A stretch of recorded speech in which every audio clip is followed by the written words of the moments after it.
জিভে জল আনা এই রেসিপিটা হচ্ছে আফগানি এগ কারি। আমি Tirthankar Roy kitchen and travels থেকে এই রেসিপিটি নিয়ে আজকে আপনাদের সামনে হাজির। চলুন এই রেসিপিটা আপনাদের সঙ্গে শেয়ার করি। এই রেসিপির জন্য আজকে আমি 9খানা ডিম নিয়েছি। ডিমগুলিকে আমি ছোট ছোট করে এই ধরনের কাট করে নেব।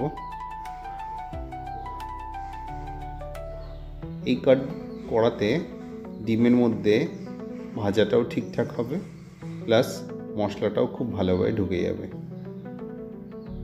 আপনি অন্যান্যভাবেও কাট করে নিতে পারেন। এবার অল্প লবণ, অল্প লঙ্কার গুঁড়ো দিয়ে আমি এটাকে ম্যারিনেট করে রেখে দেব।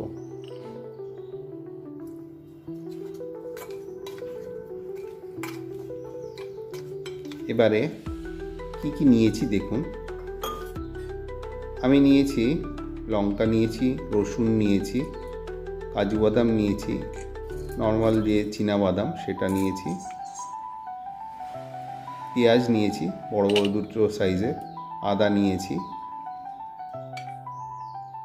এবার সঙ্গে নিয়েছি দই, এটা খুব ভালো করে ফাটিয়ে নিয়েছি।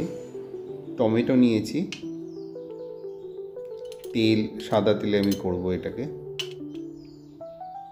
এক মুঠো ধনেপাতাটাকে বেশি নিয়েছি, আর জিরে পাউডার, স্বাদ অনুসারে চিনি আর লবণ আমি ইউজ করছি, সঙ্গে লঙ্কা পাউডার। এবারে গ্যাসটাকে চালু করে আমি একটা ফ্রাই প্যান নিলাম। এদিকে প্রত্যেকটা অন্য যে ইনগ্রিডিয়েন্টসগুলি ছিল, লঙ্কা, পেঁয়াজ, আদা, রসুন, বাদাম, কাজু বাদাম প্রত্যেকটা, প্লাস আমি ধনেপাতাটাকে নিয়ে একটা স্মুথ পেস্ট করে নেব।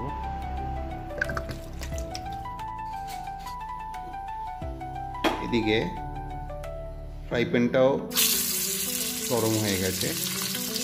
একটা একটা করে প্রত্যেকটা ডিম আমি ভেজে নেব।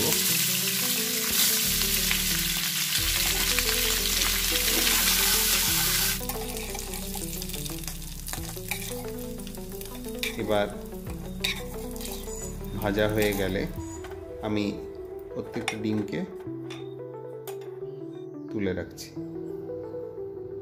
বেঁচে থাকা তেলটার মধ্যেই আমি একটা একটা করে ফোড়ন দিয়ে দিচ্ছি।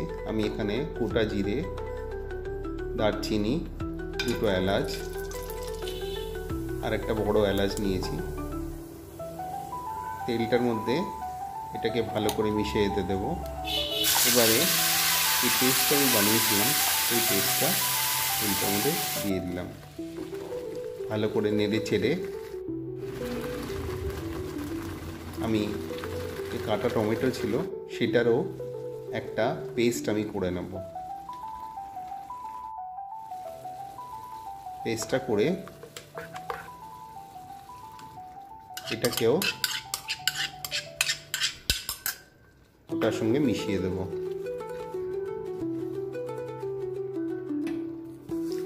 এবারে আমি লবণ আমার স্বাদ অনুসার আর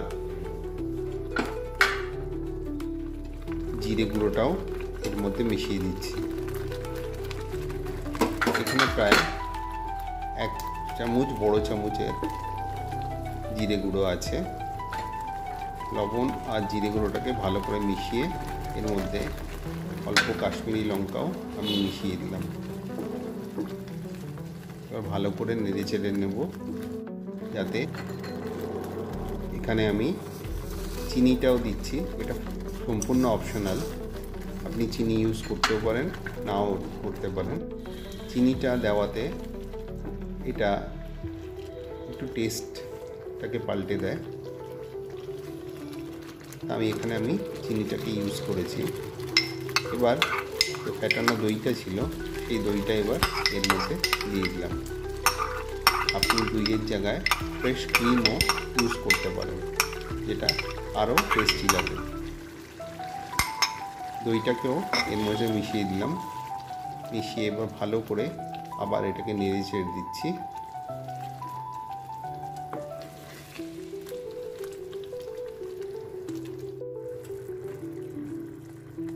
এবার এখানে একটু বাটার দেব।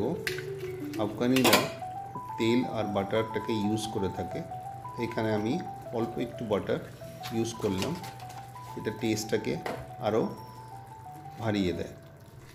আফগানি যে কোনো রেসিপিতে ওরা তেলটাকে আর বাটারটাকে খুব ইউজ করে।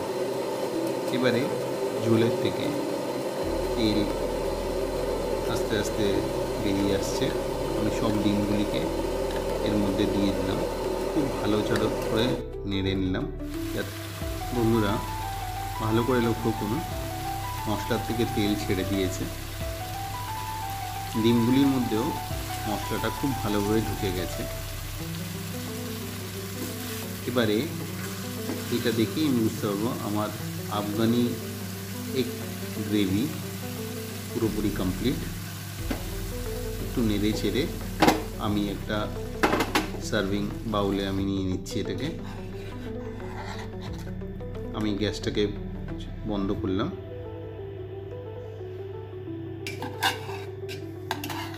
দেখুন এর কালার, এর টেক্সচার, এটা খুব টেস্টি একটা ডিশ। যে কোনো রোজের খাবারের বা রোজের একটা ডিশে আপনারা এটা বানিয়ে ফেলতেই পারেন। একবার বানিয়ে দেখুন, মুখে লেগে থাকবে। ও আজকের ডিশটা আপনারা খুব এনজয় করেছেন।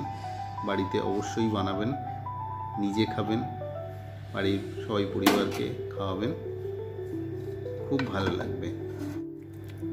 সার্ভিং ডিশে এটা নিয়ে নেওয়ার পরে আমি লাস্টে অল্প একটু ধনেপাতা এর মধ্যে দিয়ে দেব। এই ধরনের সুন্দর সুন্দর রেসিপি দেখতে বন্ধুরা আমার সঙ্গে থাকবেন, পাশে থাকবেন, শেয়ার করবেন, লাইক করবেন আর সাবস্ক্রাইব করবেন। Thanks to all of you.